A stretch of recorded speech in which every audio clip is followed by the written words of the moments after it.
I feel like I've recorded this like 3 or 4 times in a row, so I'm just going to go ahead and start again. What is this game? You probably don't know what it is. That's because I'm not going to be talking about it today. I want to be talking about the new version of this game, which is Dakar Desert Rally Racing. Dakar Desert Rally Racing is an open world desert racing game where it's not so open world right now because they haven't released the open world map. But Dakar Desert Rally Racing is going in the right direction, and I think it can totally beat what Fuel was trying to aim for back in the day, like I think it's like 2008 or something like that. The racing is good.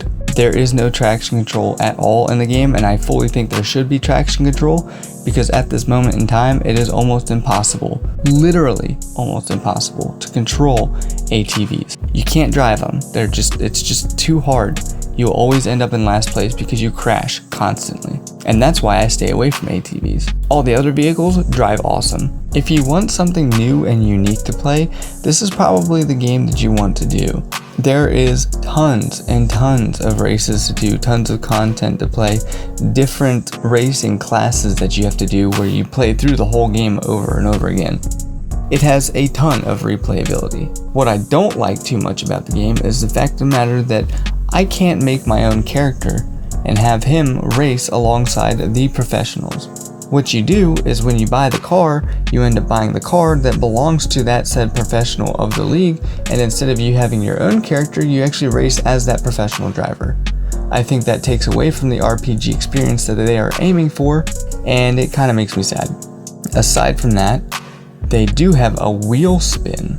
The wheel spin is kind of like Forza Horizon, but you spin it and it has 3 selections and you get to select one of the 3 prizes. And then you get a quote-unquote sponsor vehicle or sponsor cash.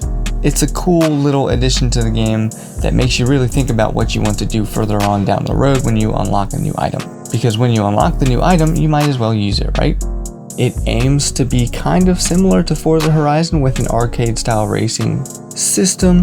It has really long racing events, long tournaments to be played through. It is based on real-world competitions. The AI is challenging, but also kind of easy at the same time.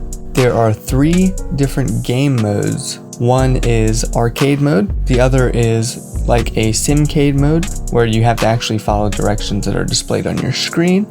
Don't worry, there's a legend to read. And then there's a simulation mode, which you have to unlock at level 25, and I haven't reached level 25 yet, so I can't tell you what that game mode is like. Do I think that this game is worth it? At this moment, I have a pretty mixed feeling about it. I think it is worth playing, but I don't think it's worth the $40 or $50 price tag it has. I don't really remember how much I bought it for.